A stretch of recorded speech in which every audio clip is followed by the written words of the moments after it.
Mahigit kalahating milyong pisong halaga ng shabu ang nasabat sa isang high-value individual sa buy-bust operation ng kapulisan sa Camarines Sur. Yan ang tinutukan ni Patrolwoman Vanessa Sol. Ang isang high-value individual at nakumpiska mula dito ang 80 gramo na pinaghihinalaang shabu na may street value na 544,000 pesos. Sa isinagawang drug buy-bust operation ng MDEU Pasacao MPS, katuwang ang PIDEA Regional Office 5 sa Barangay Balogo, Pasacao, Camarines Sur nito lamang Marso taong kasalukuyan.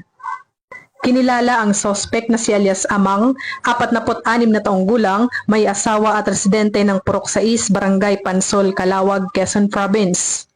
3 linggo na minamadyagan natin itong tao kasi may mga previous transaction na namonitor namin dito sa area ng Pasacao.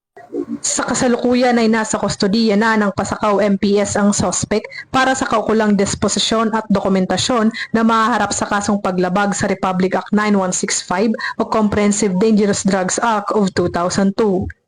Magsipagtulungan po sa ating kapulisan o sa kahit anumang ahensya ng gobyerno, law enforcement agencies, para patuloy na ma-monitor yung galaw o kaya pagpasok nitong mga illegal na drugs sa ating komunidad.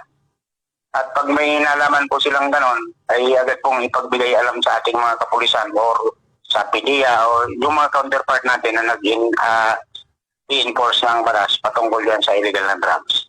Ang PNP Bicol, katuwang iba't ibang ahensya ng pamahalaan, ay patuloy sa pagpapaigting ng kanilang kampanya kontra iligal na droga. Ito ay alinsunod sa isa sa pangunahing prioridad ng administrasyon na labanan ang mga sindikato ng droga sa pamamagitan ng pagpigil sa kanilang mga iligal na aktibidad at pagbuwag sa kanilang mga operasyon. Mula dito sa Camarines Sur PPO, ako ang inyong PNN correspondent, Patrolwoman Vanessa Sol, alagad ng batas, tagataguyod ng balitang pulis.